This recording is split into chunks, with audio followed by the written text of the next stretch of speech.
오늘 우리가 함께 파헤쳐볼 이야기는 바로 메모리의 격에 대한 이야기입니다. 램이 어떻게 CPU를 따라잡기 위해 말 그대로 달리는 법을 배우게 됐는지 그 과정을 한번 들여다보죠.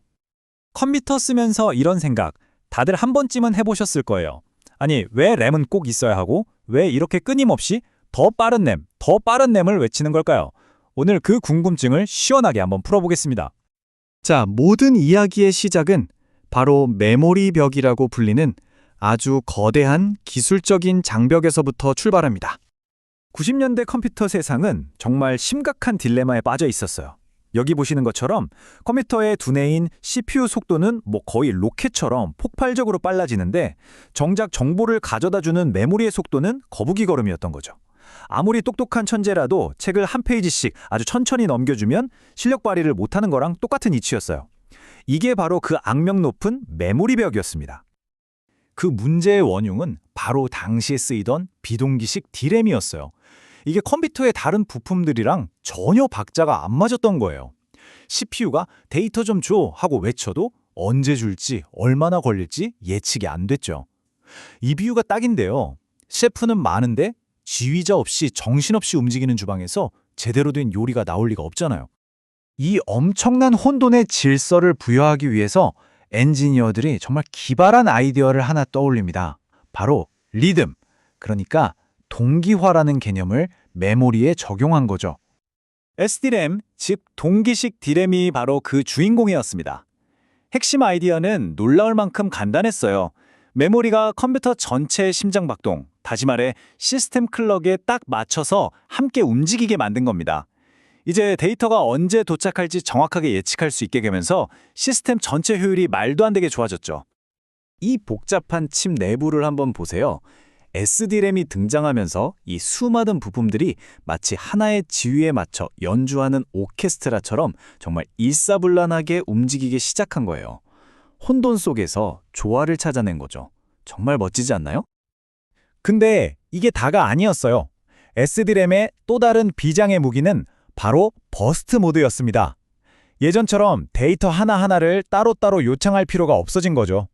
CPU가 그냥 여기 하고 시작 주소 하나만 딱 알려주면 SD램이 그 주변 데이터 묶음 전체를 마치 기관총처럼 따다다닥 하고 연속으로 쏴주는 방식이었어요. 기다리는 시간이 거의 사라진 셈이죠. SD램은 분명 엄청난 혁신이었지만 기술의 경주는 여기서 멈추지 않았습니다.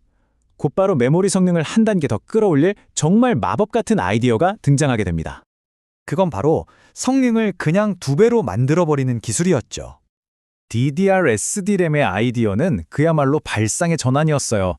기존 SD램이 시계추가 올라갈 때 딱 한 번만 데이터를 보냈다면 DDR은 올라갈 때 한 번, 그리고 내려갈 때 또 한 번, 그러니까 한 번에 똑딱임에 데이터를 2번 전송하는 방법을 찾아낸 겁니다.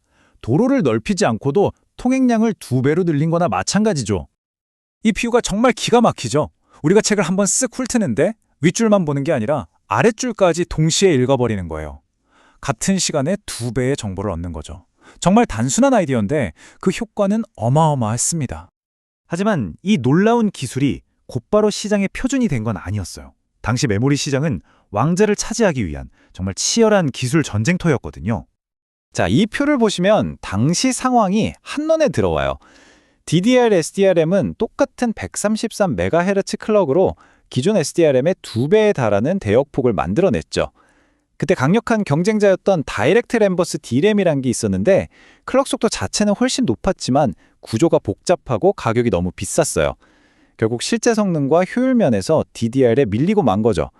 더 똑똑하고 효율적인 DDR 기술이 승자가 된 겁니다. 이 인용문을 보면 당시 엔지니어들이 얼마나 거대한 도전에 맞서고 있었는지 알 수 있습니다. 칩에 더 많은 걸 넣으려고 할수록 신호는 약해지고 열은 더 많이 나고 속도는 오히려 느려지는 이런 문제들과 싸워야 했던 거죠. DDR은 바로 이런 근본적인 문제들에 대한 아주 우아한 해답 중 하나였습니다.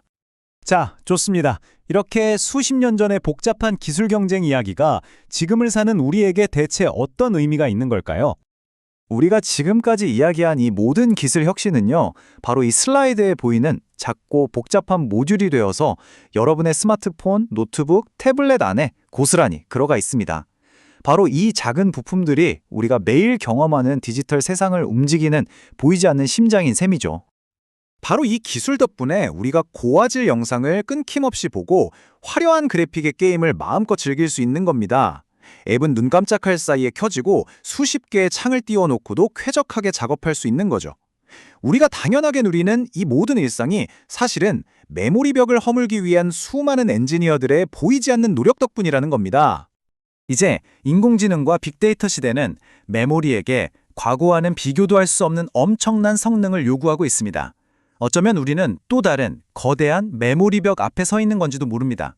과연 그 벽을 허물 다음 세대의 혁신은 어떤 모습으로 우리에게 다가올까요? 미래는 이미 시작되고 있습니다.